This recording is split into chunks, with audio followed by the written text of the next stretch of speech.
this shit. Yeah. All right. Metro Drive, I don't know, episode. We might be on the close to 50, 40, I don't know. Topic. That's the way we've always done it, okay? Or that's just the way things are. Other people like to phrase it. The second I hear that from somebody, I just want to go.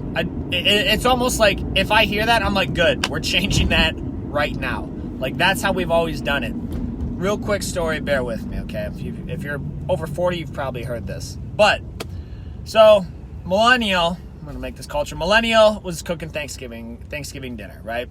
And then they're going through the instructions. Her mom was showing her how to do it. They're like, hey, yeah, you get down to it. And then you cut we'll call it ham. You cut the ham in half and split it in between two pans, okay? She's like, Mom, well, why do you have to cut it and put it in two pans? She's like, I don't know. That's a good question. Let me ask. And then, so they call, Grandma. And Grandma's like, I don't know. That's just kind of how I was taught. Let me call Great-Grandma. Great-Grandma calls, says, hey, why do you cut the ham in half, put it in two separate pans? Great-Grandma says, oh, I didn't have a pan big enough. That's the way we've always done it. Just because you've always done it that way doesn't mean that's the way it should be done. And guys, realistically, it's 2020, okay? We're at an age where technological advances are almost practically vertical with how quick things can go obsolete, all right? And so if you've always done it that way and you're not challenging yourself to improve, look, it sucks, okay? Like, I know what it's like to put your heart and soul into something. Like, we work, our kids program, I feel like it's always a conversation. Like, all right, how do we do better? How do we make it better? How do we make it better? All right, cool, we got it. 3 weeks later, I feel like it could be better. And we just spent countless hours perfecting it. And then it's like, we need to make it even better. I made a post the other day, complacency kills. Complacency, thinking, oh, what got you here is going to get you there, and that's not the case. What got you here won't get you to the next milestone. You have to always be looking to improve. That might mean an investment. Okay, that might mean investing in yourself, maybe some new equipment, maybe some new education, a lot of education. Oh my goodness.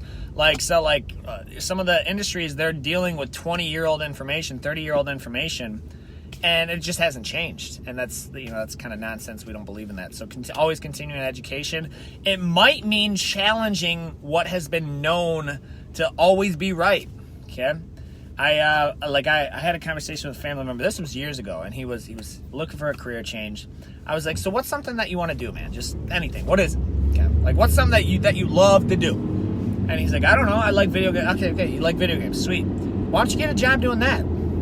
And that conversation led into his final answer was, no, look, you're just supposed to go to work and not enjoy it. That's just the way it is. You're not supposed to enjoy your job. And I was like, I disagree, and that's not going to be me, And that doesn't have to be anybody. You don't have to it doesn't have to be.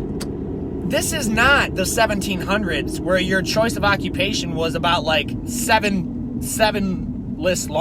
items long. Okay. Blacksmith, carpenter, apothecary, whatever. You have options, countless options. It's just you might have to work for it, okay? Yeah, it's going to be a little bit of a grind. You will put in more hours chasing that than you will something else. But the way things are challenging the status quo, you can't accept that. Even if the status quo was made by you. Maybe you put a policy in place, okay? You put a policy in place. And you're like, all right, this is what we want to do, okay? Down the road, you have to be willing to say, no, we're scratching that. We're going to do it better. We're going to do it even better. We're at some continuing education, and the guy was giving the seminar, and he's like, yeah, so here's how that's done. And then one of his IT guys was like, actually, it has to be these certain details. And he was like, no, I'm changing that right away. No, I don't like that at all. We're changing that Monday morning. And I was just like, that's sweet. In the middle of his room full of events, he pretty much called himself out and was like, no, that can be better. I don't like that one bit, and we're changing that. So that's it, guys. We've always done it that way. That should be a cue right away to sweet. How can we change it? Because if that's the answer for why we're doing what we're doing, why you're at where you're at, it's not a good enough answer. Coach David with Metro Jiu-Jitsu. It is flu season. I'm not sick, fortunately. Something just went down the wrong pipe. As always, I will see you guys on the Mets.